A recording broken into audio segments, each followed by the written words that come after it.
In today's video, I'm going to give you a preview of who I think are the top 10 eligible defense prospects for the 2018 NHL Draft.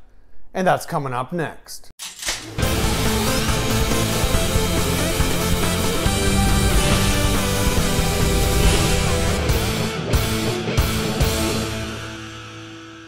Hey everyone, and welcome back to another video here at Top Shelf Hockey. If you're new to the channel, thanks for stopping by. We review and discuss all 31 NHL teams. So if you're a huge hockey fan, consider subscribing and clicking the bell so you don't miss anything. So as I mentioned off the top today, we're going to go over the top 10 defense prospects for the 2018 NHL Draft. As many of you may know who follow the draft and the prospects closely, this draft is going to be a very deep draft with a lot of guys expected to become NHL players, and there is a large amount that are going to be pretty strong defensemen expected to make the NHL down the road. Since this draft is loaded with defensemen, I thought we'd start with a preview here of who I expect to be the top 10 defense prospects drafted in this draft. Now, this is strictly my opinion. Obviously, I've analyzed a lot of different ranking systems from a lot of different sources for my own opinion. I've watched a lot of these guys play myself as well. So let's jump in here to the top 10 defense prospects. I'm going to start with number 10 and work our way up to number 1. Starting at number 10, we've got Keandre Miller from the United States National Development Program. He's a big boy, 6'4", 205 pounds.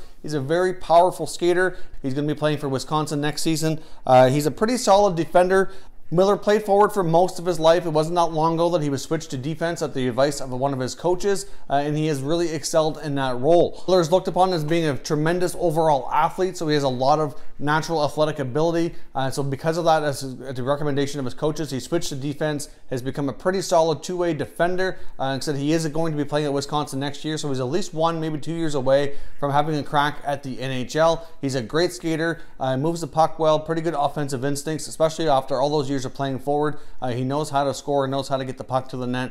So Miller is a player to watch. He's kind of a player that's kind of changed his ranking a lot through the season. I think he's won a lot of people over. A little bit of a wild card going into this draft, exactly where he's going to go, but I can certainly see him going in the first round, probably towards the latter part of it. Mind you, probably anywhere from 25 to 31 would be my guess on where he goes. He's kind of a little bit more difficult to project what he's going to be at the NHL level, but he certainly has worked his way up the ranks a lot throughout this past season, and is certainly a player to watch closely at the draft, as depending on how a lot of these teams feel about him, he could even go a little higher, wouldn't completely surprise me. He could also possibly slip into the early part of the second round as well. There's just seems to be a wide mix of opinions out there on Keandre Miller, but the one thing that's for sure that a lot of people agree on is he's a very intriguing prospect who seems to have a fair bit of upside due to his natural athletic ability. At number 9, we're going to go with Jared McIsaac from the Halifax Mooseheads.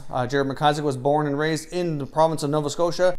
During the QMJHL's draft, when he was drafted, he ended up going number 2 overall. They had to pull off a fairly significant trade to be able to get that pick to land him. He's a very coveted defender. Won Defensive Rookie of the Year in the Q in 16-17. He's a pretty solid two-way guy, more known for his defensive play. He's a pretty solid overall defender who can play. He's really good one-on-one. He's a solid skater. He's got solid size. He had a very solid ending to his season this year, pitching in almost a point per game in the last 20 games of the season for the Mooseheads, but that's not something that's typically known for. I can see McIsaac developing into probably a second pair guy if he's paired with a very offensive guy. Like if you look at other guys in this draft class, for example, like an Adam Boqvist, who is a very much compares to a lot like Erik Karlsson, who is very offensive minded, takes off on the rush a lot. McIsaac's a guy you can depend on. The kind he can chip in on the offense, but he's also steady one-on-one. He's able to stay back, be a little bit more of your traditional shutdown defense pairing. So I certainly see McIsaac going probably towards the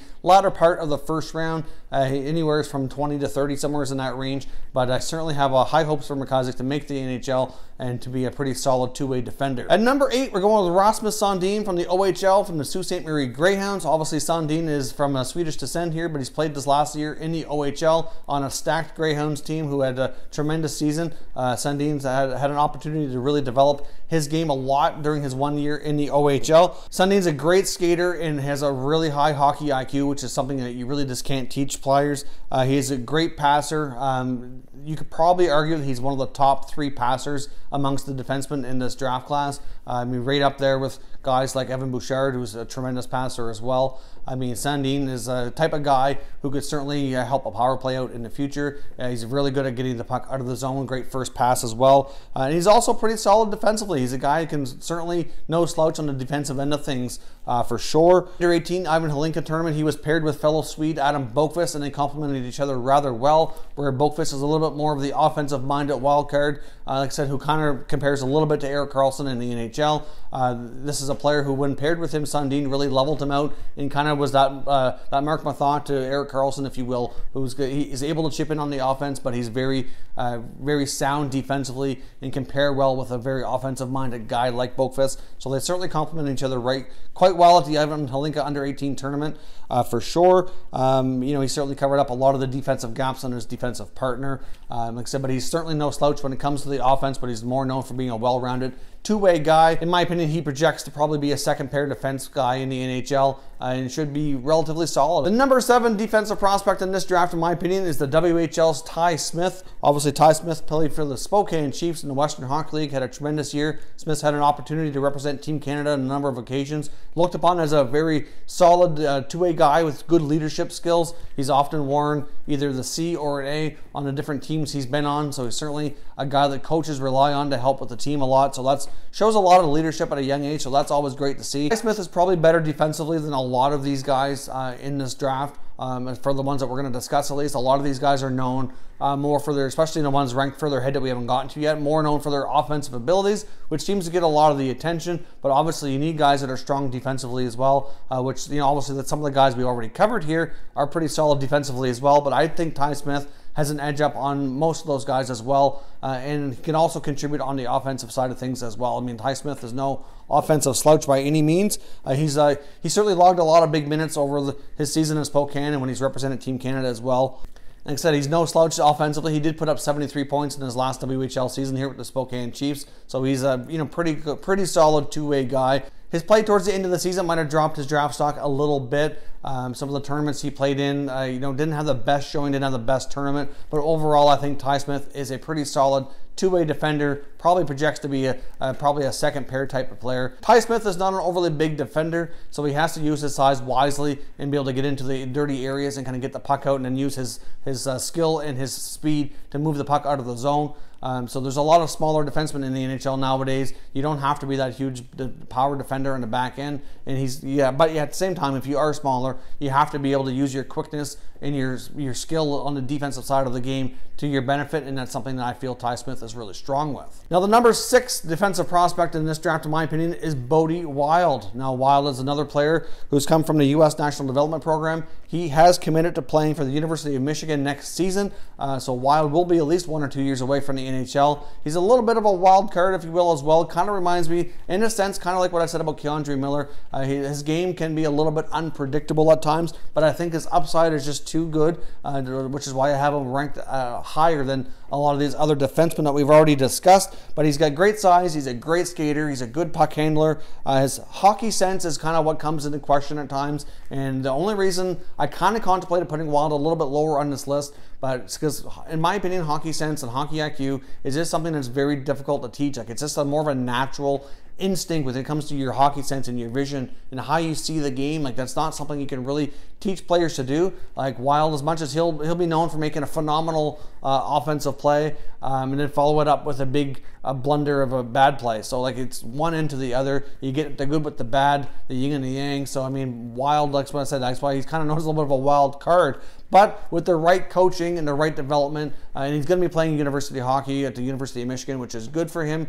Should be good for his development as well. And hopefully he can kind of eliminate some of those mistakes and kind of boost his value here a little bit. But I think Wilde will project to be a pretty decent NHL prospect. But if he doesn't improve on his hockey sense and kind of eliminate a lot of those questionable mistakes, he could be limited to being a third pair guy, or maybe like a number 7 bubble guy who's mainly used for his offensive instincts at times when certain points of the game. He could be like a power play specialist, but maybe doesn't play a lot 5-on-5. And that type of defenseman is not somebody who's getting a lot of ice time and a lot of opportunity like they used to. So that could go against him longer term here. But I think his upside is good. If he can eliminate some of those mistakes, he can be a pretty solid prospect moving forward here. Number 5 defenseman I have ranked here is from the London Knights in the OHL, Evan Bouchard. Now, some lists you're going to find Bouchard up a little bit higher. He's a player who's really risen through the ranks a lot this past year. He's really had a tremendous year with London, and his draft stock has gone up considerably. Depending on who you ask and what source you use for your draft rankings, you're going to see him anywhere probably from the number 2 or 3 defenseman available in this draft down as low as 5, 6, 7, 8. Like, there seems to be a wide range of opinions on Evan Bouchard. The big concern, though, is his skating. He's just not a solid skater. He's not a quick skater, so he really needs to work hard on his skating. But all the other aspects of the game, like his vision and his passing ability, is almost second to none in this draft. He could arguably be the best passer in this draft. Going to be a power play quarterback, a power play specialist. Offensively, like this guy is lights out, one of the best for sure. Thankfully, skating is something that you can work hard on and can get a lot of improvement. We've seen many players during their draft year not be great skaters, and over the couple of years leading up to their full-time NHL duties, improve significantly and become impact players. I know he's not a defenseman, but Mark Stone's a player that comes to mind. Had a lot of offensive ability, ended up getting drafted really late because of his skating, but now look at him in the NHL. He's worked really hard with the Senators, the development coaches, and now he's one of the a top forward for them, and certainly has a long-term career in the NHL ahead of him. So Bouchard can certainly be that type of player. Like I said, his hockey sense, his vision, and his passing, and he's got an excellent shot from the blue line. All those skills are just so strong that it really pushes him up the list this year. But the only reason I have him where I have is because of the skating. If his skating was better now, then I would be more of a risk taker to take him ahead of some of the other guys I have ranked here. But Bouchard, I think, will work hard on his skating and develop into a solid offensive defenseman, possibly even being a top pair guy. He has that type of offensive ability. So we'll see where things go. But outside of his skating, Bouchard is an absolute top-notch defensive prospect. The number 4 defensive prospect for the QMJHL's Acadie Bathurst T10 Memorial Cup champion, Noah Dobson. Dobson's another defensive prospect who has gone up the ranks in this draft class quite substantially throughout the season. He's had a tremendous year leading Bathurst to the national championship, winning the Memorial Cup, which is, could probably make the argument one of the toughest trophies to win. The Memorial Cup is arguably one of the toughest trophies in hockey to win, if not the toughest, considering what they have to go through to not only win their own league championship, but then go on and battle all the top teams in the country as well. So certainly no easy feat. Dobson came through the league championship playoffs in the Q as well as the Memorial Cup looking fantastic. I mean, the kid's got good size. He's 6'3", approaching 200 pounds. He's a great skater. He's a great offensive abilities, great defensive abilities. Really, really solid two-way guy. He certainly has the potential to be NHL ready right now.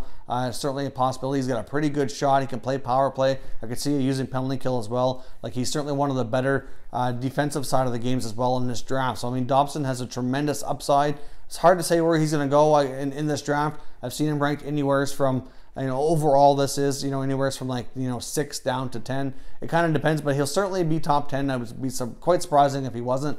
But Dobson, I think, is going to have a tremendous talent. He really does all the little things well. I've had a number of opportunities to watch this kid play, and he's impressed me so much every single time. Now, the number 3 prospect I have here is from Sweden, Adam Bokvist. Now, Adam Bokvist is another offensively gifted players that he gets a lot of comparisons to, like a guy like an Erik Karlsson, mainly because he's from Sweden. But if you look at the Erik Karlsson when he was first drafted and what he went through to develop his game to where it is today, he was an offensive juggernaut, but he really made a lot of defensive blunders. I mean, Karlsson's improved his game a lot defensively a lot over the years. I know this past year you kind of seen some of those things come back into his game here.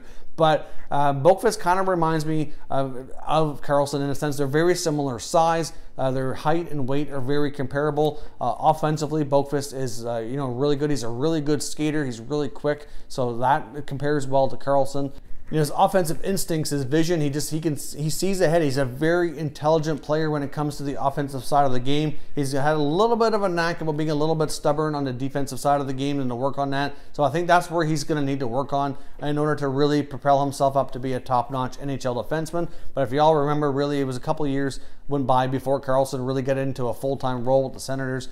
and really developed his game to being close to where it is today. So I think Boqvist will be a little bit of a project, but worth the wait and worth the patience that involved to get him where he is. I mean, really, if anybody can develop a defenseman into an Erik Karlsson-like type defender, you would take that pretty much any day of the week here. So I think he has that kind of ability, but I'm not sure that he's going to be able to jump into the NHL for a year or two. I think he'll have to work on getting a little bit stronger and just kind of working on his defensive side of the game. Now, depending on who selects him, they may get him to the NHL sooner. I don't know. Depends on what path they feel is best for his development. But I can see him possibly being a little bit of a project, if you will, for a year or two. But I think long term, it'll be certainly worth the wait and the patience involved to get him where he's at, because he's got a tremendous upside. And, you know, at some point in time in his career, maybe he'll even rival Rasmus Dahlin for being the top Swede in this draft. Time will tell on that. At this point, it looks like Dahlin's a fair bit ahead of him, but I guess we'll see over the years how things develop. The number 2 defensive prospect in this draft I have from the University of Michigan, Quinn Hughes. You could probably make the argument that Hughes is the best skater in this draft. He's an effortless skater with a very powerful stride. He's incredibly quick, gets around the ice really well. He's a great passer, but anytime that when you watch Hughes play, as much as he does have a great first pass to get out of the zone, more often than not, when the ability is there and the option is there, he will rather skate it out and use his skating ability to his strength to get the puck where it needs to be. He's no slouch on the offensive side of the game, but he's certainly one of the better defensive prospects in this class as well. He's not a very big guy. He's a little bit undersized, but he knows how to use that size to his advantage so that he can use his quickness and his hockey sense and his smarts to kind of be strong defensively. He's not shy from the physical side of the game as well. So even though he's not a big guy, he's willing to throw his weight around, and he knows how to use it wisely. He's one of the better guys in this draft class for the defensive side of the game. He's a fantastic skater, pretty solid with the offense. The one area I'd say that Hughes needs to work on probably is his shot. If he's going to have an opportunity to be more of a power play quarterback and to get a little bit more of the offensive zone starts, he's going to have to work on getting a better shot. But otherwise, I mean, he's a fantastic skater, incredibly quick, good defensively. You know, he has a lot of strong traits here that certainly see him propelling to be a top pair defenseman in the NHL. Now, last but not least, we have the number 1 defenseman. This is not going to come at anybody's surprise. Obviously, we're talking about Sweden's Rasmus Dahlin, who will go number 1 overall to the Buffalo Sabres. I mean, Dahlin is a combination of Drew Doughty, Erik Karlsson, and Peter Forsberg all wrapped into one. You've got you know, the offensive game and the defensive game from like a Doughty and a Karlsson put together, and then you've got the mean side like Peter Forsberg. I mean, anybody who watched Forsberg play back in the day will know that as much as Forsberg was a tremendously gifted offensive player, he had a bit of a nasty side as well. So he's got a bit of both. So he's really strong on both sides of the puck. You know, he's a great skater. He's a good passer. He's good defensively. He's got a little bit more size in the physical side of his game. So I mean, Dahlin is going to be a generational type player. There's no doubt about it. You know, the Buffalo Sabres are incredibly lucky to take this guy. He should certainly change that team's fortune for sure. So no doubt about Dahlin. He's about the only one you can pencil in as number 1. All these other guys are going to go in a variety of you know, positions depending on who you ask in your opinion. So leave some comments down below. If there's any other defenseman that I didn't mention here today that you feel should be on this list, let me know your thoughts down in the comments, and also let me know where you think some of these guys are going to go. What teams would be good fit for some of these defensemen? There's certainly a lot of question marks and a lot of intrigue heading into the 2018 NHL Draft, and we're not too far away from having all of our questions answered. So if you're new to the channel, hope you consider subscribing. We cover all 31 NHL teams. There's going to be plenty more draft coverage and prospect coverage over the coming weeks leading up to the 2018 NHL Draft, so stay tuned for plenty more videos just like this. As always, thank you very much for watching, everybody. We'll catch you next time.